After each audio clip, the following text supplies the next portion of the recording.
What a difference a week makes in presidential politics. Before the Cleveland debates, Carly Fiorina was little more than a dogged, hard-charging afterthought for most voters. On a good week, her poll numbers reached 2%. But after she mopped the floor with her opponents in the second-tier debate, affectionately dubbed Kidstable, the former Hewlett-Packard CEO suddenly finds herself in the top tier of presidential candidates. Obviously I am really gratified. I am really encouraged, Fiorina told Fox News, having just finished a capacity crowd town hall meeting in Alden, Iowa. A week ago, barely 40% of people knew who she was. Now, the left-leaning polling group PPP is blaring the headline Fiorina on Fire. Advertisement. You can't get rattled when people don't really know that you are out there, Fiorina told Fox News. On the other hand, you can't get rattled when all of a sudden they say you are on fire as well. This is a long haul. So none of this is going to go to our heads. You could forgive Fiorina for having a little more bounce in her step, though. When she walked into the Mason City, Iowa, library for a town hall Friday morning, she found a standing room-only crowd.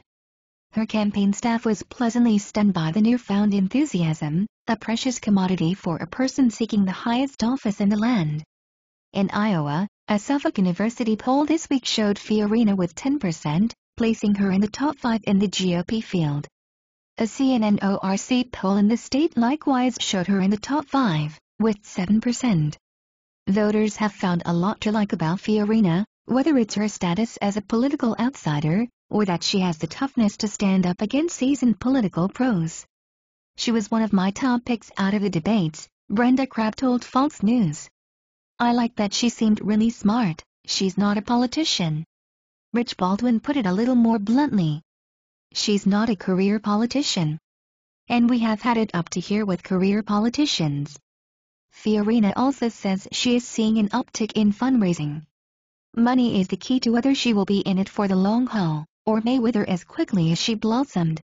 Never one to shrink from a fight, whether in the boardroom or the campaign trail, Fiorina is doubling down on her recent criticism of Donald Trump, questioning whether Trump is, in fact, a Republican. He won't take a pledge saying he will support the Republican nominee, Fiorina told Fox News. He has changed his mind on some pretty important things. I would like to know where he actually stands on amnesty. Where he actually stands on universal health care. Where he actually stands on abortion. Those are things that matter to me, and they matter to Republican voters.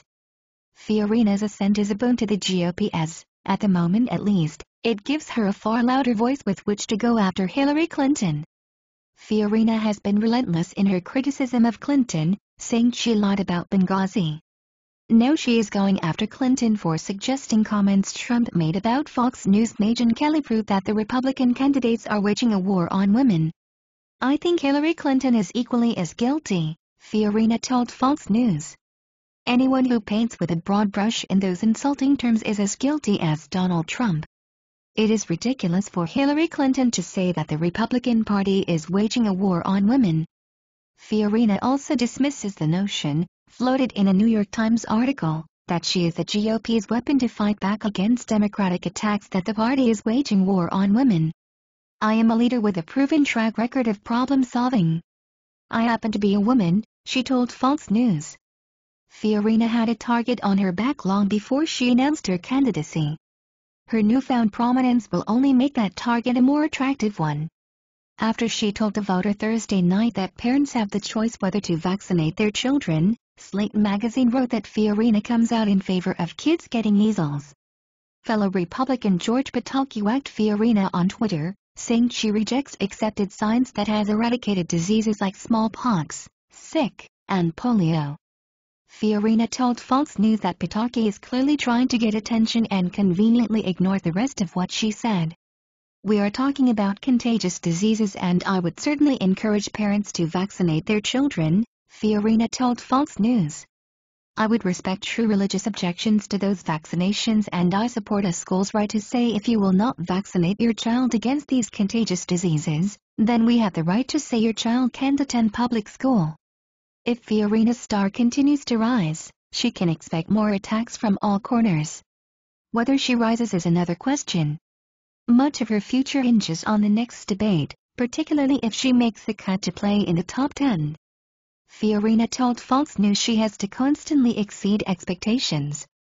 She raised the bar very high with her performance in the second-tier debate last week in Cleveland. The problem with mopping the floor with your opponents is that viewers will expect you to do it every time.